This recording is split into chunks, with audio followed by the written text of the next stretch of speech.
and your mayor, Bill de Blasio. A full house of Astoria residents attended a town hall meeting on July 19th with Mayor Bill de Blasio at PS 70, sponsored by Councilman Constantinides, Borough President Melinda Katz, State Senator Michael Genaris, and Assembly Member Aravella Simotas, and co-sponsored by local Astoria organizations and groups. With the theme Working for Council District 22, this meeting was one in a series of town halls hosted across the city by the mayor from his City Hall in Your Borough initiative, where he discusses local issues and takes questions from attendees. Prior to Queens, the mayor had visited the boroughs of Staten Island and the Bronx. So I'm glad to be here to have a real conversation. There were brief welcoming remarks from the Queens Borough President Melinda Katz, who thanked the crowd for their overwhelming response to attend, and also the mayor for his initiative to travel across the boroughs and hear firsthand the concerns of the people. And so the mayor, all the deputy mayors, all the commissioners, all of their staffs moved into Queensborough Hall for 1 week. I said I could do anything for a week. It has been one of the greatest experiences, not only for me personally, but for the entire borough of Queens. This was a week where we had our mayor going from one end to the other of the borough of Queens. Not that he's a stranger here, but it was a focus directly on what we need in the borough. He wanted to see every aspect of it. His commissioners have been having meetings with every one of our groups throughout the entire borough of Queens. And with that comes an education, I think, that you only get when you travel and you talk to folks. Ms. Katz also thanked the mayor for the close and good working relationship they have developed and for his important contributions in revamping Queens with the allocation of millions of dollars for a series of capital improvements and other projects throughout the borough.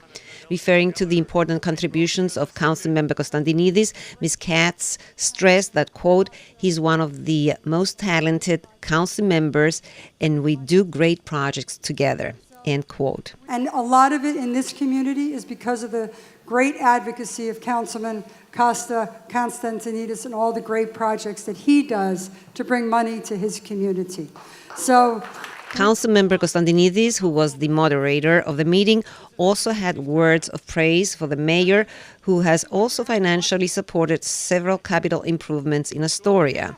Recent examples include a $130 million allocation from the executive budget to relocate the Queens West 1 sanitation garage to a new home in Astoria, a $3 million allocation to renovate a local Astoria playground, and a $30 million allocation for capital improvements at Astoria Park, among other allocations. Mr. Constantinides also praised and thanked the mayor for his strong commitment towards a cleaner environment and for supporting his clean energy and greener environment policies. We've had a lot of successes together, whether that's Astoria Park and the $30 million we've secured to build that park up for the next 30 years. Mayor de Blasio also had words of praise for both the Queensborough president and Councilmember Constantinides, noting that they work endlessly until they achieve what they seek for their constituents. Referring to Councilmember Constantinides, he stressed that he's one of the most dedicated and hardworking council members who exemplifies himself in the city council. And Councilmember Constantinides really has won the respect of everyone at City Hall, all the different agencies. He's a smart guy. He's a serious guy. He's fun to hang out with. But when it comes to the work, he's a very serious, mature guy who gets the job done. He has been a leader in this city on protecting our environment. And I have to tell you, because we all know, you mentioned it, what's going on in Washington. We all know the danger of climate change, all the things that we're concerned about in the city, about what will the future bring for our children and grandchildren. One of the most important leaders in this city protecting our environment is your councilman. Let's thank him for all he does. Before taking questions from the audience, the mayor took some time to reflect, as he said, and proceeded in making some important announcements regarding new important projects in Queens, which either are underway or ready to be launched soon. You know, I give the borough president and the council member a lot of credit. When we were talking a little while back about the fact that borough president said it, This borough of Queens is so strong in so many ways. Has the lowest unemployment rate of any borough in New York City. And that's a good thing. But listen to this number. It's 3.7% unemployment. That's an amazingly low rate. That means the economy is booming here in Queens. And what we've all devoted ourselves from, I was a council member from Brooklyn when I started out, you're a council member, you were a council member, and now borough president. We all said to ourselves over the years, we said, you know what, we respect Manhattan, but we want to see a city for all 5 boroughs. We want to see an economy that works in all 5 boroughs. We want to see jobs created in all 5 boroughs. For the first time in our history, this is really becoming true in a very, very deep way. Job growth is faster in Queens even than it is in Manhattan now. So congratulations, Borough President. Congratulations, Council Member. That's a good news story.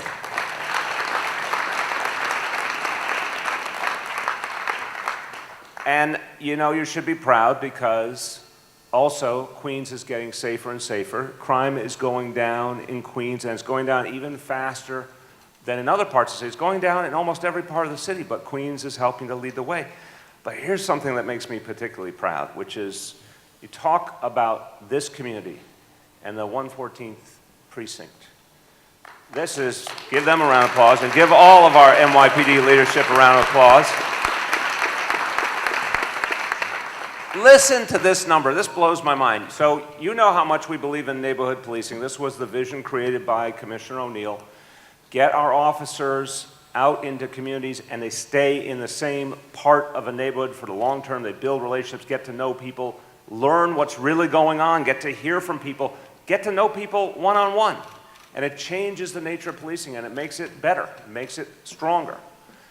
It's both a better way to bring police and community closer, but also the results are amazing in terms of crime fighting. So check this out. The 114th precinct started with the core of the neighborhood policing initiative in October of 2016. That's when the neighborhood coordinating officers came in October of 2016. Since that time, since the neighborhood coordinating officers came in, crime is down in the 114th precinct by 21%. Isn't that amazing?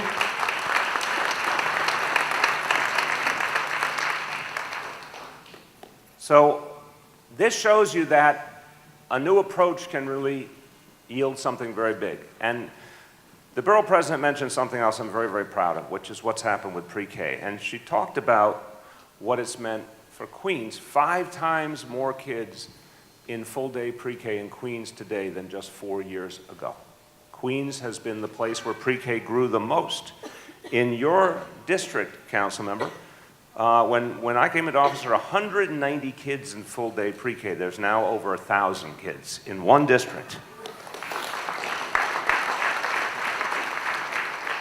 These are the kinds of things that really make a difference in people's lives. And I just want to mention a couple other things, because I know this community, and I know a lot of people in this community are homeowners. I know a lot of people in this community every day are working hard to make ends meet, and it's not easy to make ends meet in New York City. It's gotten more and more expensive, particularly for homeowners who have less means. It's a challenge. Well, one of the things we're trying to do is find every way we can to reduce the expenses for homeowners, and for 53,000 homeowners, we just announced that they will get a credit on their water bill, and 23,000 of them are in Queens. They're going to get a $115 credit on their water bill. And this is the kind of thing, it's a little thing, but it helps. Homeowners who are a little bit lower income, don't have as much money, we're looking for every way to put some money back in your pocket. We're also trying to put money back in the pocket of homeowners in terms of the water bills overall. I have a plan to give a $183 rebate to all homeowners in New York City. That is being opposed in court by the landlord lobby, but we're fighting every day to get that done so we can put more money back in the pocket of homeowners. This is something we're going to keep doing. And another thing that people talk about all the time is getting around this city and getting around this borough. And everyone understands how tough that is, especially as more and more people are here. We know that is a challenge we're going to address in a lot of different ways. One thing we have to do is make our streets better to begin with. So I want you to hear this. This is just for Queens. Since I came into office, we have filled 419,000 potholes in Queens. That's a lot of potholes, Borough President. And we have repaved 1,200 miles of streets. Repaved 1,200 miles of streets. That is so much that has to be done, but I really want to say our colleagues, particularly in the Department of Transportation, have done an amazing job in really improving the quality of life. If you have a repaved street, that does something very good for your quality of life, and we're going to keep doing that. Now, we know there's a lot of concern about safety, and everyone knows I care deeply about Vision Zero. This was an initiative we created in this administration to make people safer. And it's working. Every year, the number of people we lose to traffic crashes is going down, and the number of injuries going down, and we're going to keep driving them down.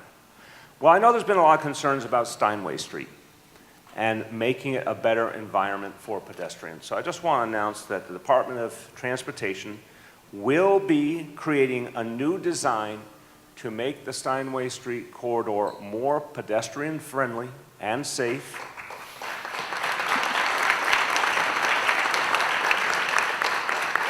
And that plan will be brought to the community board next year, so there's going to be a full public discussion. But it's another thing we think is going to advance the quality of life in the community. Now, another thing I want to mention, which you heard about before, part of how we help people get around is give people more options. So, citywide ferry service. For $2.75, you can go, you can ride the open seas, okay? As someone, one day we were at a press conference, and a journalist said, well, why do you think it's so popular? And one of the guys who is running the ferry system looks at the journalist and said, you get on for $2.75, you get to ride a boat, and they serve beer on tap. And so I think that really does define. Or if you prefer, they have rosé, okay? They cover the gamut. It's an amazing thing, whether it's for commuting or whether it's for just getting around to any appointments you have, or just for the fun of it. It's a brand new thing that's making life in the city better, coming to Astoria next month. And we're very excited about it. It will be 20 minutes from Astoria to 34th Street. So that ain't bad. That ain't bad.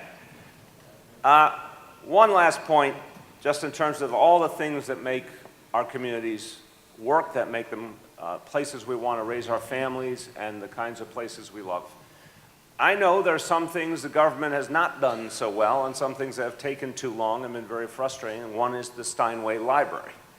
And that's been going on for a while. Too many years of delays. In the preparation for this town hall meeting, got the story of how long the renovations were delayed, and bluntly, I found it unacceptable.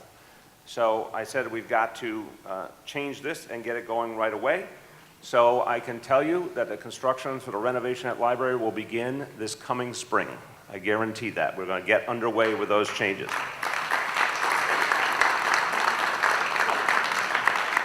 During the question and answer session, the mayor, his deputies, and his senior administration officials responded to the many questions and complaints put forth on a wide variety of issues, including the 421A tax abatement as it applies to developers, sanitation, diversity, rent stabilization matters, fixing the Astoria pool, revitalizing Steinway Street, immigration, including questions of what are the future policies of the mayor in making immigrants feel safe and welcomed, the Climate Policy Initiative, CPI for short, the mayor's Vision Zero, quality of life, and a myriad of other issues. All questions were answered, and promises were made that the mayor's office will undertake to resolve promptly some of the issues relating to complaints of landlords in rent stabilization units who harassed their tenants. The mayor also addressed and pledged his support to the members of Local 3 who were present holding signs. Local 3 who are here, thank you. Thank you very much. These workers have been out now on 114 days. 114 days. So I just want to affirm, and I know the council member feels the same way, our strong support for the men and women of Local 3. The company charter Spectrum, which is come in and taken over, a lot of you know New York 1. I've said very clearly, that they have taken way too much time to address this issue. It's time to settle this issue. We have offered City Hall as a place where the situation can be mediated. I went to the picket line today with the council member to send a message that we have run out of patience and we expect action, and we're going to use all the tools available to the City of New York to address this situation if Charter Spectrum does not come to the table immediately. Thank you. In other related news, on July 20th, the de Blasio administration announced the expansion of NY citizenship to all 5 boroughs with a $1.6 million funding. It was also announced that NY citizenship will now be located in library branches across the 5 boroughs. New outreach efforts will target senior citizens with lawful permanent resident status who would particularly benefit from access to additional resources as citizens. In its second year, NY Citizenship is a public-private partnership providing free legal assistance with citizenship applications and financial counseling through the city's 3 library systems and the Human Resources Administration. The announcement further stressed, quote, "With this additional investment, we aim to nearly double the number of people NY citizenship will represent with citizenship applications this year. NY citizenship's expansion will allow even more New Yorkers to become citizens, gaining a stronger voice in civic life and increasing their economic potential," end quote.